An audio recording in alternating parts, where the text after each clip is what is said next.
আজকে কারা কর্তৃপক্ষ এই দুজন ব্যক্তিকে ট্রাইব্যুনালে উপস্থাপন করেন। তাদের বিরুদ্ধে ইতিমধ্যে তদন্তে যে সমস্ত অভিযোগ পাওয়া গিয়েছে আমরা সেগুলোকে ট্রাইব্যুনালের সামনে পড়ে শুনিয়েছি, তারাও শুনেছেন। ট্রাইব্যুনাল পরবর্তীতে আমাদের আবেদন মঞ্জুর করে তাদেরকে ট্রাইব্যুনালের মামলায় গ্রেফতার দেখিয়েছেন এবং কারাগারে প্রেরণের নির্দেশ দিয়েছেন। পরবর্তীতে 18 ডিসেম্বর এই মামলা নির্ধারিত তারিখ আছে, সেদিনকে তাদেরকে অন্যান্য আসামিদের সাথে পুনরায় উপস্থাপন করা হবে 18 ডিসেম্বর। এদের সংশ্লিষ্টতার বিষয়ে কি বলেছেন আপনি? সংশ্লিষ্টতার বিষয়ে বলেছি যে জনাব আমির হোসেন আমু তিনি 14 দলের সমন্বয়ক।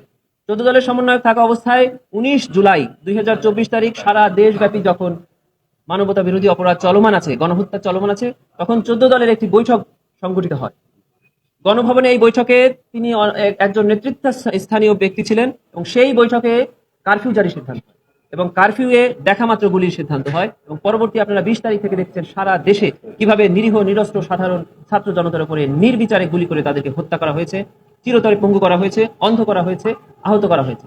এখনো তারা এই শরীরে সে সকল দাগ বয়ে নিয়ে বেড়াচ্ছেন, আর যারা নিহত হয়েছেন তাদের পরিবাররা এই ক্ষত বয়ে নিয়ে বেড়াচ্ছেন। সেই সকল দায় থেকে যারা ওই মিটিং এ উপস্থিত ছিলেন, যারা নেতৃত্ব দিয়েছেন, যারা সিদ্ধান্ত দিয়েছেন, এই দুজন আসামি তাদের অন্যতম ব্যক্তি ছিলেন, তারা এই দায় এড়াতে পারেন না।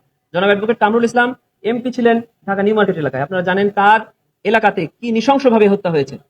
ঢাকা 2 আসনের এমপি হিসাবে তার এলাকায় অসংখ্য ছাত্র জনতাকে গুলি করে হত্যা করা হয়েছে। তিনি আওয়ামী লীগের প্রেসিডিয়াম সদস্য ছিলেন।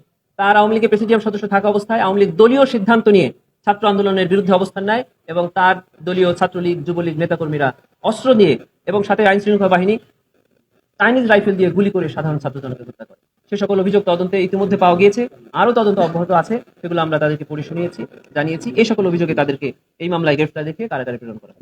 ওয়াদুদ হত্যা নিউ মার্কেটে তাদেরকে গ্রেফতার করে কোর্টে রাখা হয়েছিল। আজকে তাদেরকে এই ট্রাইব্যুনালের মামলায় সারা দেশব্যাপী যেটা হয়েছে সেই মামলায় গ্রেফতার দেখানো হয়। আবুল হাসান যাত্রাবাড়ি থানার সাবেক ওসি। আপনারা দেখবেন ইমাম হোসেন তাইম নামে একটা ছেলে, যাকে যাত্রাবাড়িতে গুলি করে হত্যা করা হয় এবং খুব কাছ থেকে গুলি করা হয়। তার বন্ধু তাকে পেছন থেকে জাপটে ধরে নেওয়ার চেষ্টা করা হয়, তখন তার বন্ধুকেও গুলি করা হয়। সেই বন্ধু তাকে ছেড়ে যখন পালিয়ে যায় তখন ওসি তদন্ত তাকে গুলি করে। পরবর্তীতে এই ইমাম হোসেন তাইমকে নিয়ে থানায় নেওয়া হয়। থানায় নিয়ে তাইমের চেহারা বিকৃত করে দেওয়া হয় অত্যাচার করে এবং তাকে ওখানে মৃত্যু নিশ্চিত করা হয়। এই সকল কার্যক্রমে আজকের আসামি আবুল হাসান ওসি থেকে এই কার্যক্রম নেতৃত্ব দিয়েছেন, নির্দেশনা দিয়েছেন এবং সরাসরি উপস্থিত থেকে এই অপরাধ কর্মে অংশগ্রহণ করেছেন।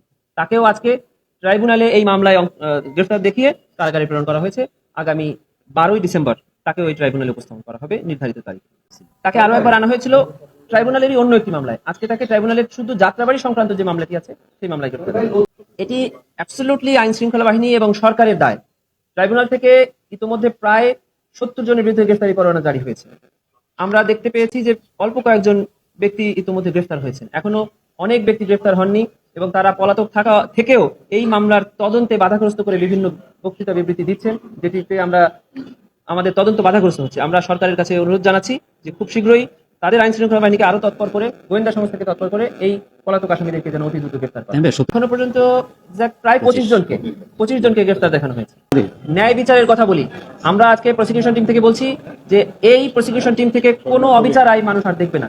আজকে যে আসামিকে আনা হয়েছে অন্যতম আসামি জনাব কামরুল ইসলাম সাহেব, উনার হাতেই এই গড়া এই ট্রাইব্যুনাল, আজকে তাকে ট্রাইব্যুনাল আনা হয়েছে। সেখান থেকে আমাদের শিক্ষা আছে, সেখান থেকে দেশবাসীর শিক্ষা আছে। আমরা যেখানে যে অবস্থায় দায়িত্বে আছি প্রত্যেকেই ন্যায় বিচারের জন্য এবং সত্যের জন্য কাজ করবো, যেন পৃথিবীতে বা এদেশে আর কখনো এরকম অবিচার না হয় এবং আমাদেরকে এরকম পরিস্থিতির শিকার না হতে। আমরা সবসময় প্রত্যেক আসামি, প্রত্যেক ব্যক্তিকে তার সম্মান দিয়ে ডাকি। আপনারা দেখবেন এর আগে এই ট্রাইব্যুনালে বিচারাধীন আসামিদেরকে বিভিন্ন নামে ডাকা হতো এবং তদন্ত প্রতিবেদনেই তাদের নামের পাশে এমন শব্দ জড়িয়ে দেওয়া হতো যাতে এই আসামিরা অপমানিত হয়। কিন্তু আমরা লেখার ক্ষেত্রে, বলার ক্ষেত্রে সবসময় তাদেরকে সম্মান দিয়ে বলার চেষ্টা করি। বিচারে যেটা হয় সেটা হবে।